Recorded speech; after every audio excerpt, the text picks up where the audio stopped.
for marketers focused on finding and targeting their ideal customers at scale. I'm your host, Monique Ruiz. As you may know, Claritas recently released a white paper called 10 Tips for Acquisition Email Success. And in this report, we shared best practices gathered from acquisition email campaigns we've deployed on behalf of our own clients. But we didn't realize just how successful the white paper would be. So we started talking about extending the conversation beyond paper and bringing it to the podcast. As hard to believe as it may sound, a lot of companies aren't doing acquisition email campaigns. And if they are, they're unfortunately not doing them well or right. So, for this month's episode of the podcast, we're talking all about acquisition email campaigns. What exactly are they? How do they differ from CRM email campaigns? And what kind of strategy or approach is needed to be successful with one? Plus, we'll get into what the competition for customers looks like and what sets providers who offer email campaign execution solutions apart from what you as a company can do on your own.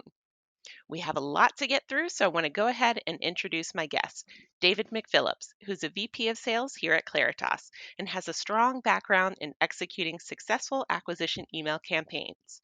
David, welcome to the Marketing Insider. Thank you, Monique.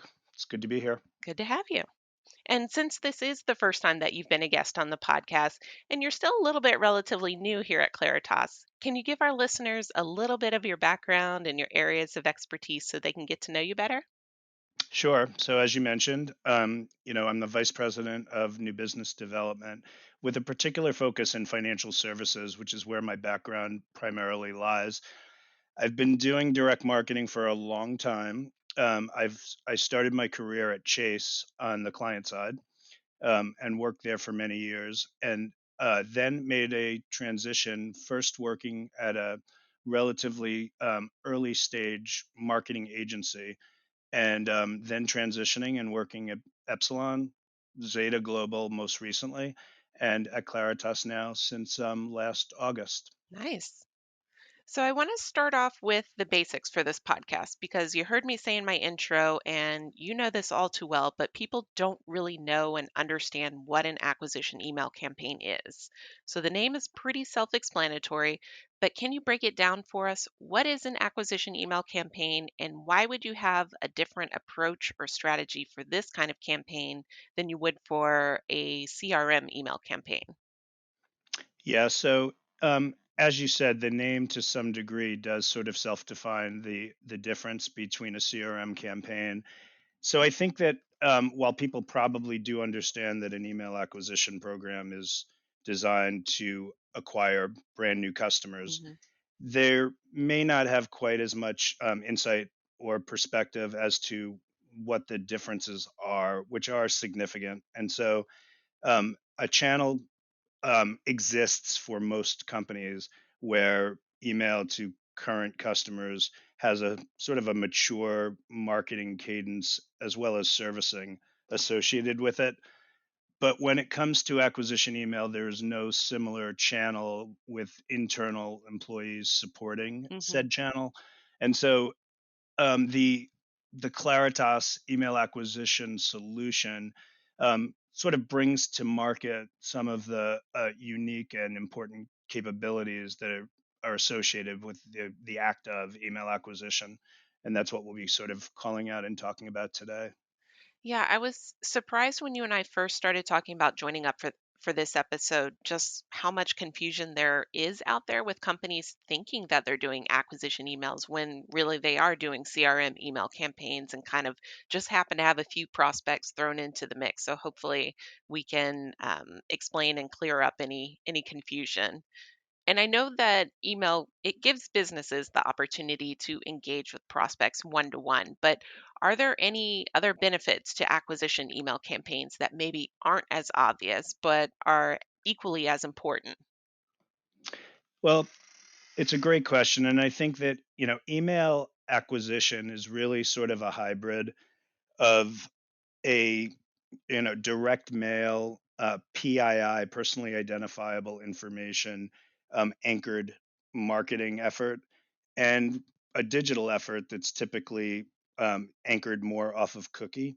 So, in other words, emails have many of the features that digital campaigns have associated with them: quicker turnaround, lots of testing, fast distribution, etc. And also brings a capability that typically only is found in a direct mail or PII based campaigns, such Hmm. as a deterministic ability to identify an individual. So, what you can do when bringing email marketing to your marketing curriculum is connect email to some of the digital channels that you're probably doing today, whether it's social, display, podcasts, any other cookie or token oriented probabilistic techniques, and actually convert those into deterministic. And while that might sound confusing, it's actually pretty simple. It just literally gives you the ability to use email to anchor the marketing efforts, and therefore determine exactly what your return on investment is, Hmm. not only with the email campaign, but also with social and display, which you may not actually be able to do today in a very deterministic manner. Yeah, what you're saying about sort of linkages, that's probably, at least in my mind, a key reason why it's helpful to have a data partner who can actually handle that for you or guide you through the process rather than just trying to do everything in-house. Because, even though you explained it pretty simply, it probably can be confusing. And I know budgets are always a factor, but sometimes the pluses do outweigh those budget considerations. And that said, how important is the depth and breadth of data associated with an email address? Should that be a major consideration when you are selecting a partner for email acquisition execution? Yeah, I think there's sort of two different things that go into most marketing channels, and people sort of forget about one or the other and focus on the other typically. Hmm. So, with email, number one, there's a dynamic associated with just the channel. So you may bring the best data to bear in selecting an audience, but choose to email somebody who doesn't necessarily engage with email from a marketing perspective. And so it's very important that in doing any email effort, you identify anything you can about the prior experience that you have with the physical email address, and whether there's been deliverability and engagement, whether it's open click or purchase. The further down the funnel, the better. And then, secondarily, while you might identify those responsive emails, you may know very little else about the individual associated with that email Right. address. So, one of the primary things that we focus on is our segmentation and our ability to sort of have a very wide view of each consumer. So, we connect every email address that we have with our full suite of data products and have the ability to really hone in on specific individuals and groups of individuals to try to target the appropriate people, not only from a email responsive perspective, but also from a sort of an audience, a known entity of the audience and who you're actually marketing to. Yeah, and if you are newer to the sort of prospecting campaigns or you haven't worked with a partner before, i.e., you do and did handle all emails in house, are there any metrics that you should sort of expect or any kind of things to keep in mind for what makes a campaign successful? I think your answer might be helpful to the listeners if they are comparing what they're doing now to making decisions if it's the right move for their business to explore outside help.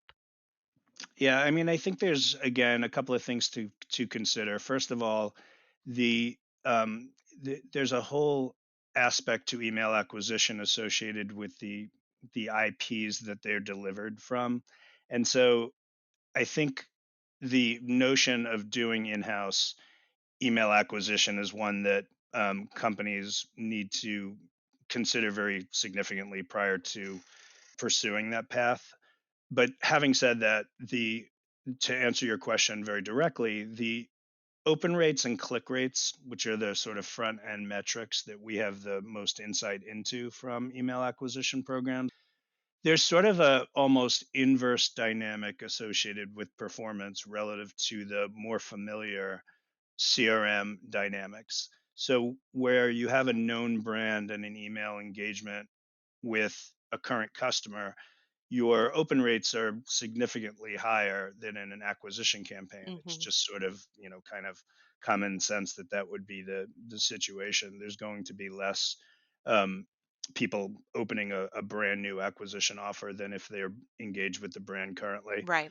And inversely, the click rate, which is the once you did open the email, again, there's sort of an inverse where we find on the acquisition side that the consumers that do in fact open the email, there's a really nice click rate. So there's a lot associated with that, including a very important aspect of strategy to get people to open the emails, because once they do, you really have the opportunity to communicate to an engaged individual. So, we use very broadly somewhere between 2.5% and 5% open rates, somewhere between 25 and 40% click rates.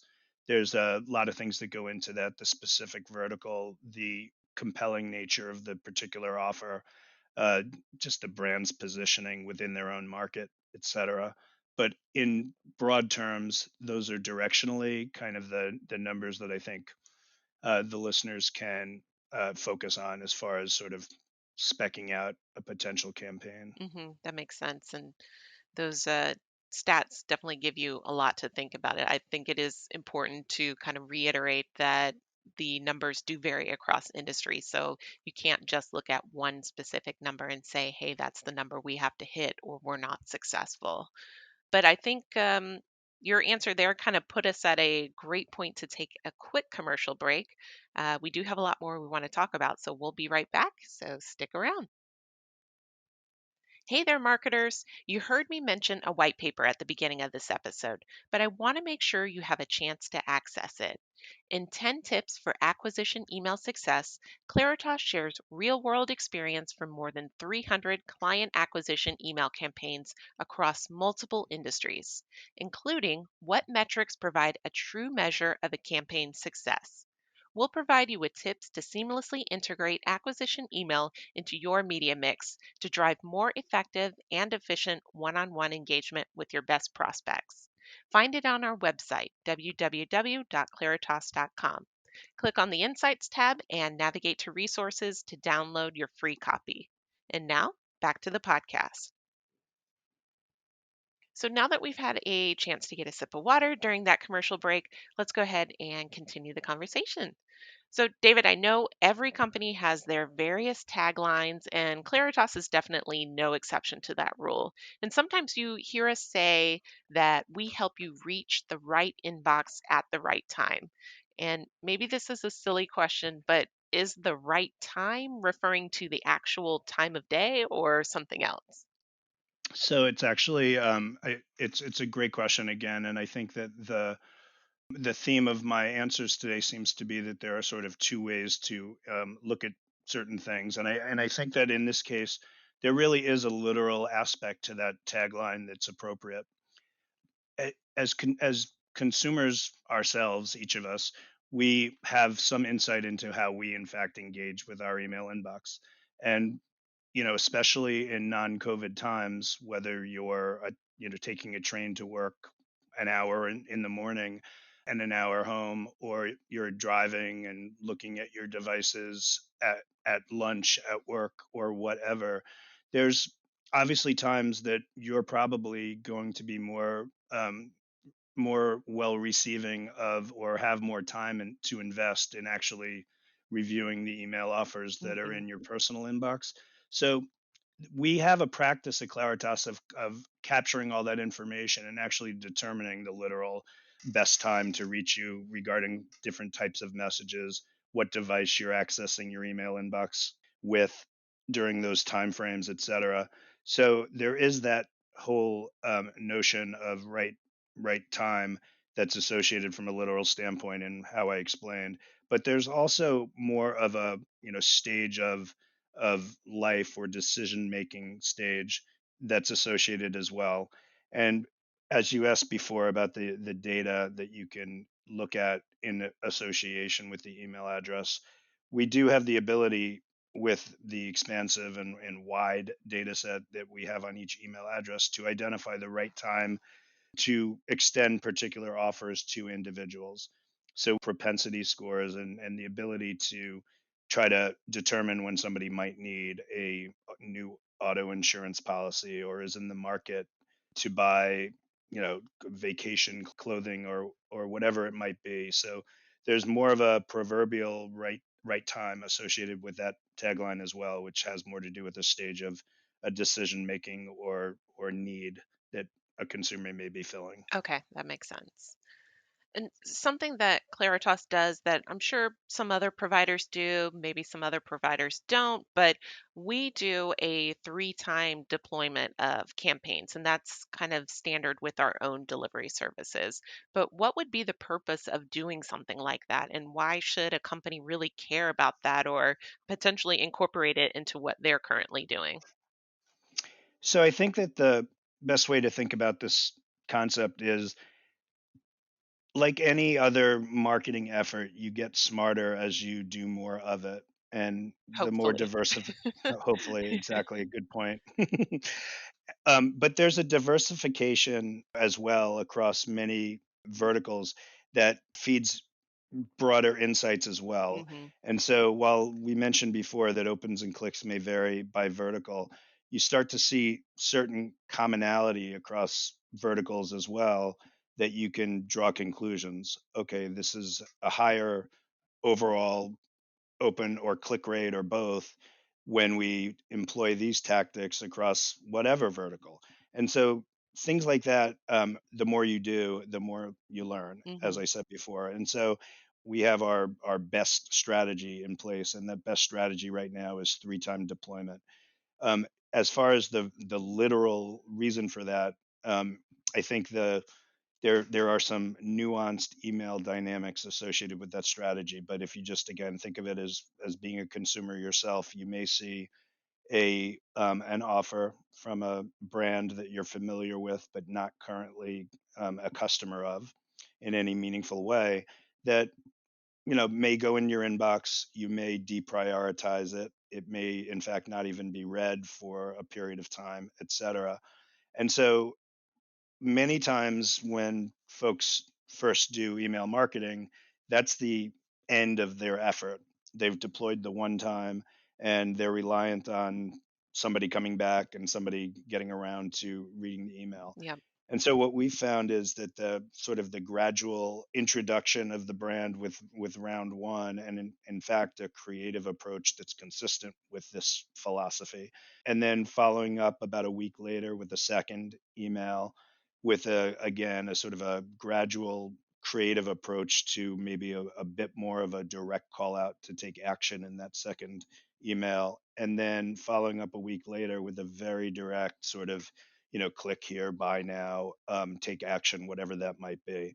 And we've just very simply found that that's the most effective way to maximize results in email campaigns. So we always like to challenge our observed best practices. So Hmm. we're always testing additional approaches and love it when customers challenge any aspect of what we classify as best practices because we always want to evolve and learn together. And oftentimes there's factors at play that real results flesh out where otherwise you wouldn't see a best practice evolution. And so that's where we are today and why we employ that 3-time strategy. Okay. Yeah. And when a customer challenges you, it can only make you a better provider for them and on the back end help you do better for other customers as well. So I like that you mentioned that there. Good. An increase in ROI, it's always something that will kind of perk ears up, but still thinking back to budget concerns and making sure you're investing wisely. Not everyone buys a product from a company by clicking on their email ad. Is there a better way to measure conversion rates so you don't mistakenly drop an advertising channel like email, for example, because you don't think it's performing up to par? Yeah, and I think this is the probably the primary point that anybody who's considering doing email acquisition really focuses on. And it may be a little bit counterintuitive, but the reality is that there are only certain offers and certain types of extensions of a particular action to be taken, where a direct click from the email really does happen. And so the fact is there's an enormous amount of contribution that email brings to the table, and is only identifiable through what, there's a series of different ways to refer to it, but basically a back end analysis where you take any new customers that were booked during the campaign life of the email campaign and match that back to the email population. And if you create a control cell that's statistically valid, which is incredibly important as part of attribution for email campaigns in general, specifically associated with the point we're talking about right now, um, you'll be able to very cleanly read the incremental lift or value that an acquisition email campaign brought. Hmm. So I know that's maybe a little technical or complicated, but the really simple message here is that email, if you analyze it properly, which requires that matchback, almost always, whether it's a standalone or a multi-channel effort, does in fact return on investment in a way that's viewed positively by advertisers. So I think that the need to structure it properly and be willing to do the attribution or measurement of the campaign in the manner that we're speaking about right now will be yeah, perfectly stated in the question. It would be the difference between evaluating the spend as being worth it, or shutting down the campaign and losing what is truly an effective marketing strategy.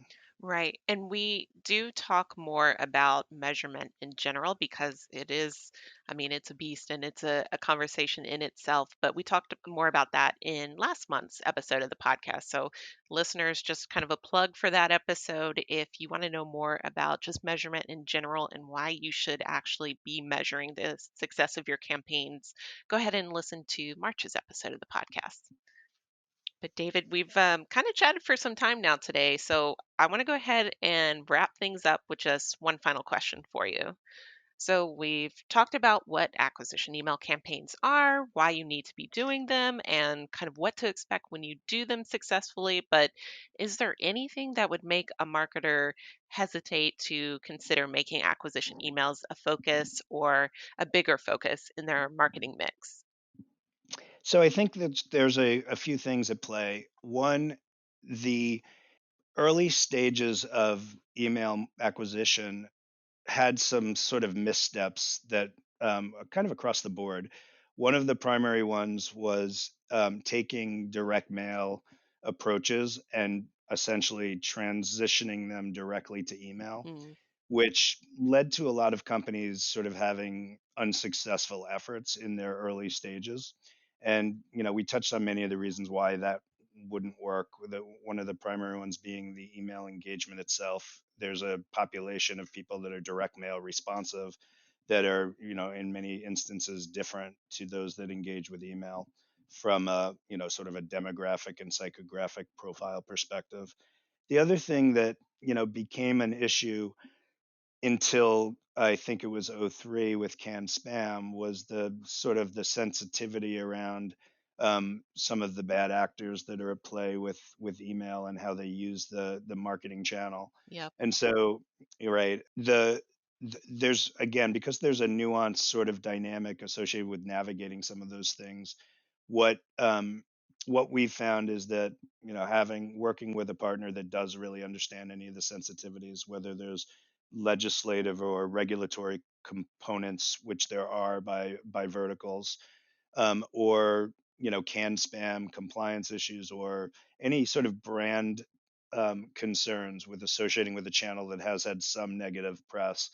I think that the working with a partner that really knows how to navigate those things and keep customers sort of assured that their brand and their concerns are our concerns, and taking advantage of the benefits of the channel, which really again is return on investment, and new customers that you can book efficiently with a sort of a analytic learning path, et cetera, that's very desirous, that the challenges with some of those concerns that you referenced in your question can be put at rest. Those are all good things to know. And I think it's important to kind of talk about both the successes and the missteps and the learnings. So those were good to know. Thank you. So thanks again, David, for being the guest today. You've definitely answered a lot of the questions that I've seen come up since we did release Claritas's 10 tips for acquisition email success white paper. So much appreciated having you as a guest on the podcast. I enjoyed it. Thank you very much for having me, Of Monique. course, you're welcome back anytime. Thanks. So, in addition to thanking David for being on the episode, I want to thank those of you listening at home or on the go. If you're interested in even more about email acquisition campaigns, check out the show notes. We have a ton of free resources linked, including our special podcast blog series called Beyond the Episode. So, check it out on our website, www.claritas.com. If you've not already, please take a moment to follow the Marketing Insider so you never miss an episode. Rate us 5 stars on your podcast app of choice, our favorite being Spotify, and share us with a friend or colleague so we can keep the conversation going. And with that, we'll see you next time with a brand new episode. Bye now.